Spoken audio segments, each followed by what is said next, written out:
Então, a fisostigmina pertence, juntamente com piridostigmina, neostigmina, pertence à classe dos agonistas de ação indireta, ou anticolinesterásicos, são agonistas da enzima acetilcolinesterase. Mas, Pedro, ele é antagonista da enzima acetilcolinesterase. Pedro, mas ele é antagonista, como é que ele funciona como agonista? Porque ele antagoniza a enzima, bloqueia a enzima, permitindo, assim, a elevação dos níveis de acetilcolina. Por isso ele é indireto. Não é ele que faz o efeito igual a acetilcolina. Ele aumenta, ele faz um sinergismo. Ele aumenta os níveis de acetilcolina por bloquear a enzima que degrada a acetilcolina e, como consequência, eu tenho um aumento dos efeitos colinérgicos, tá certo?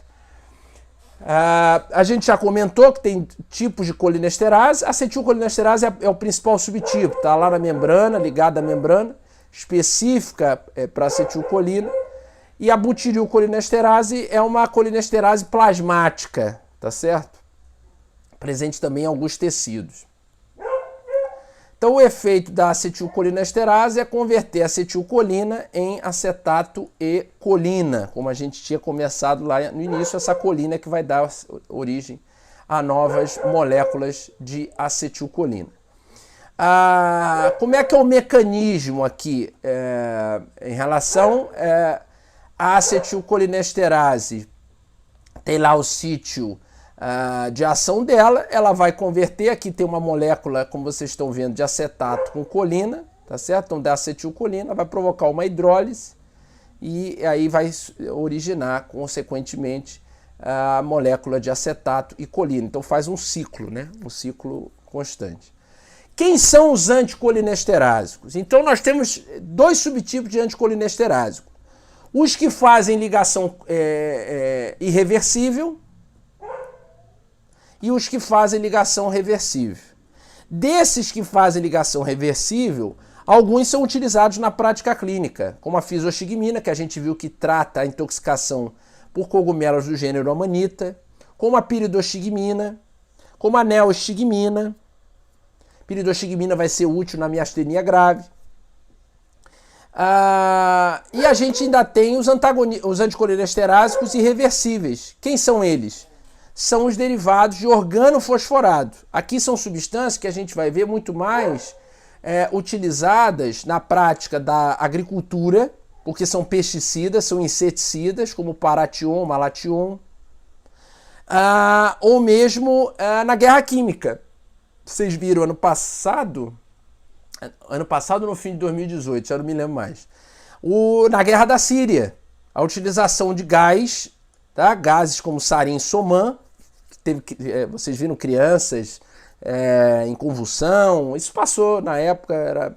Então, esses gases são utilizados porque eles são altamente voláteis e são absorvidos facilmente, são substâncias altamente lipossolúveis, elas são facilmente absorvidas na pele, até por isso o pessoal da lavoura, da agricultura, tem que usar EPI na aplicação dessas substâncias, porque ela cai na pele, pela alta lipossolubilidade, ela é altamente absorvida, tá certo? E vai provocar o quê?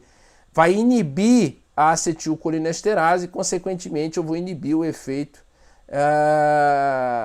impedir a conversão da acetilcolina, degradação da acetilcolina, vou aumentar os níveis de acetilcolina e vou ter aquele efeito de síndrome muscarínica que vocês observaram lá, não só, né, mas também. Aqui algumas principais moléculas, basicamente todos, aldicarb, carbaril, são carbamatos utilizados na lavoura. Aqui você tem também essas substâncias utilizadas como praguicidas, mata-mosquito, barata, eles têm carbamatos, geralmente na molécula deles. Tá? Aqui o paration, o malation, utilizados na lavoura, aqui a neostigmina, tá certo? Então, os carbamatos, eles têm absorção baixa, diferente dos organofosforados, na conjuntiva, na pele, nos pulmões. No sistema nervoso central tem uma distribuição muito significante, com exceção da fisostigmina, que tem uma melhor distribuição, principalmente central, tá? Tem uma alta distribuição central. Agora, os fosforados não. Os organofosforados, eles têm alta distribuição eles têm, porque eles são muito lipossolúveis, tá certo? Eles são hidrolisados por para-oxonase carboxilesterase, que são produzidas no fígado, tá? Então tem enzimas que degradam eles. Mas qual é o problema deles?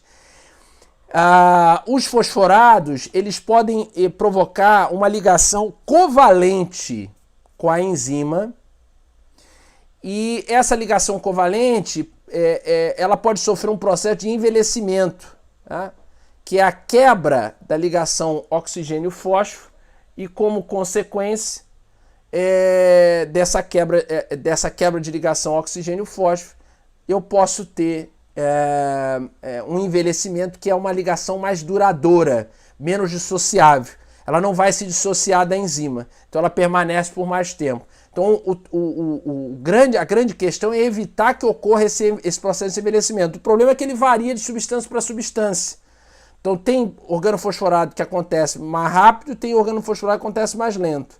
Quando isso acontece, a ligação é irreversível, tá certo? Não tem como você reverter mais, a não ser que eu tenha eliminação completa da substância e síntese de novas enzimas acetilcolinesterase. Então tá lá. Os fosforados,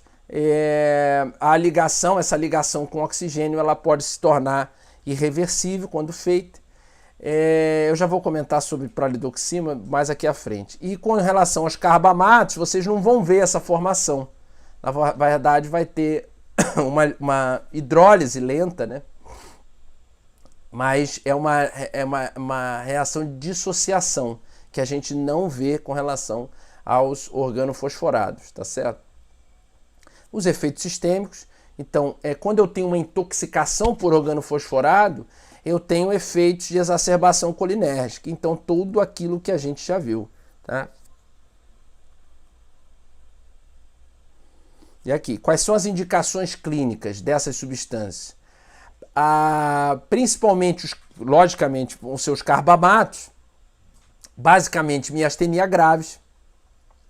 Dos carbamatos ainda, doença de Alzheimer, principalmente rivastigmina, donepezila. Alzheimer eu tenho caracteristicamente a morte de neurônios de núcleo basal de Meinert, de neurônios colinérgicos do sistema límbico, regiões importantes para síntese de memórias. Então eu tenho por placas de beta, oh meu Deus, me fugiu, beta-amiloide, e nós temos também ainda a possibilidade de utilização dessas substâncias no glaucoma, tá certo? Mas glaucoma, como eu falei, hoje em dia a gente tem, sem dúvida nenhuma, as substâncias análogos de prostaglandina, que são mais empregadas com menos efeitos adversos, tá?